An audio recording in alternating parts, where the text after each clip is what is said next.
నువ్వేంటి ఇక్కడ? నా మొగుడు ఫ్యాక్టరీకి నేను వచ్చాను. అది అడగడానికి నువ్వెవరు భద్రాచలం రుద్రయ్య? భద్రాచలం రుద్రయ్య? నన్నే? అవును. పాండవులతో నువ్వు సరసాలాడింది నన్ను అత్తారింటికి పంపడానికని తెలిసి నువ్వు బాధ్యత గల తండ్రి అనుకున్నాను.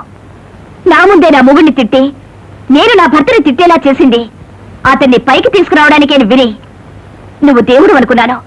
కానీ సొంత అల్లుణ్ణి మరో ఆడదాని దగ్గరికి పొమ్మని చెప్తున్నా నువ్వు ఇప్పుడు నా కంటికి పురుగు కంటే అధ్వానంగా కనిపిస్తున్నావు. నేను అంత మాట అనకపోతే నీ భర్త ఒకే బాణం ఒకే భార్య అనే రాముడని నీకెలా తెలుస్తుంది? నీ కంట్లోంచి అంత కన్నీరు ఎలా వస్తుంది? అంటే నేను ఇక్కడికి వస్తానని అతను అలా అంటాడని నేను కన్నీరు పెడతానని నీకెలా తెలుసు?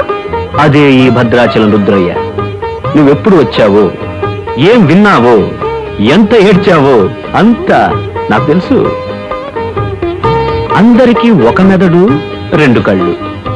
మీ అబ్బకు 2 మెదళ్ళు 22 కళ్ళు. క్యారేజీ పట్టుకెళ్లే మనిషిని కొట్టేలా చేసింది నేనే.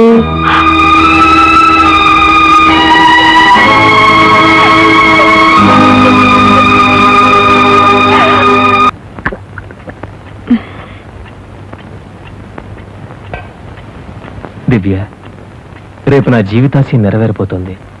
నేను ఒక సెకండ్ హ్యాండ్ కారు కొనబోతున్నాను. తెల్లారగానే కారు కొనడానికి పెడుతున్నాను.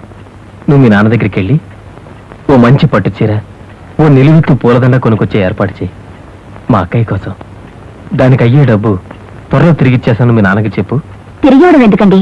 ఆయన డబ్బంతా మీకు రావాల్సిందే కదా.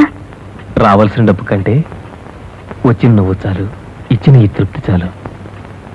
ఈరోజే చాలా రోజుల తర్వాత హాయిగా నిద్రపోబోతున్నాను. అయ్యో, ఏమిటి నిద్రపోతారా? ఏడ్చి ఏం లాభం? నీ దురాశతోనే దేవత లాంటి ఉమ్మని ఇంట్లోంచి తరివేశావు. మీ అమ్మ తనే వెళ్ళిపోయింది. కట్టుకున్నవాడు పోలీసులకు భయపడి ఎక్కడ తిరుగుతున్నాడు? చూడమ్మ కమల, తాడి కట్టిన భార్యను కడదాకా సాకాలనే కర్తవ్యం ఇంకా మగాళ్లకు ఉండబట్టే నీలాంటి ఆడాళ్లు ఇంకా భార్యలుగా బతుకుతున్నారు. ఈ కర్తవ్యాన్ని మగాళ్ళు వదులుకుంటే దేశంలో అన్ని కోర్టులు హౌస్ఫుల్ అయిపోతాయి.